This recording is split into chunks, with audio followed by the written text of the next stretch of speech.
So, does this car have lane keep assist or pre-collision? In a quiet parking lot on the eastern edge of UC San Diego, Carl Kosher is getting ready to break into a car. He's not going to smash its windows or jimmy its locks. He's just going to send it a text message. So we're going to send the car a command to unlock the door. Right now it's locked and we can't get in the car. And within a second, we'll be able to open the car. Kosher is not a car thief. He's a security researcher here at UC San Diego. He hacked into this Toyota Prius with the owner's consent to show how vulnerable our cars really are. In this case, the car's weak point was a device plugged into a port right under the steering wheel. There we go. That port leads directly into an onboard network that acts sort of like the car's brain. Most cars are architected the way that this one is, where if you plug into this port, you can take almost total control of the car. The device itself is a little mile tracking dongle used by some car insurance companies to sell coverage by the mile. Kosher says its security is really flimsy. He can send the device text messages, sweet-talking it into letting him do just about anything with the car. Once our program is on the dongle, it connects back to us over the internet through the cellular network, and we can send it commands. And he doesn't have to be anywhere near the car to send those commands. We don't even have to be in the same country. Once he's in, it's pretty much open sesame. Kosher could mess with the dashboard display. So we're going along, and the fuel gauge is about 75%, and now it's empty. Or he could lay on the horn.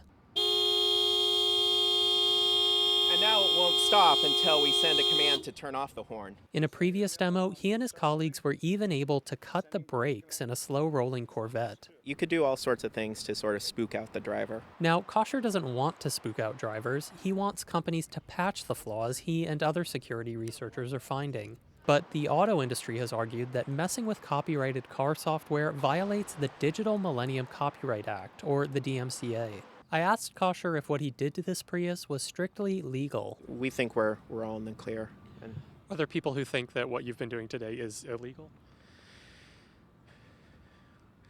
it's not clear. I think that some people would like to interpret the DMCA to say that parts of what we did might have been illegal, but that's not our interpretation of it. This week, researchers had their interpretation supported by the U.S. Copyright Office. On Tuesday, they were granted legal exemptions, allowing them to hack into car systems without fear of breaking copyright laws. The auto industry opposed those exemptions. What makes them nervous is the uncontrolled nature of independent researchers finding stuff. Computer science professor Stefan Savage oversees car security research at UC San Diego. The auto industry has come down pretty strongly saying, no, we want to keep this restriction in place because it's not safe to allow, hackers to go and look at this stuff, and so it should continue to be illegal.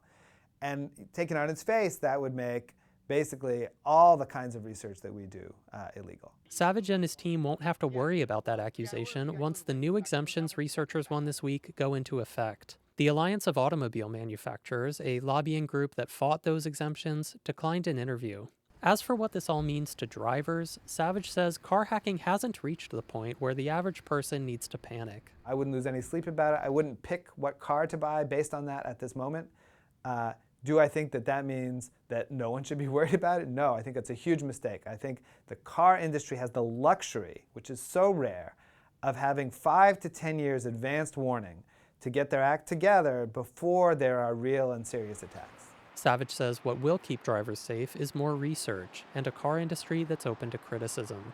David Wagner, KPBS News.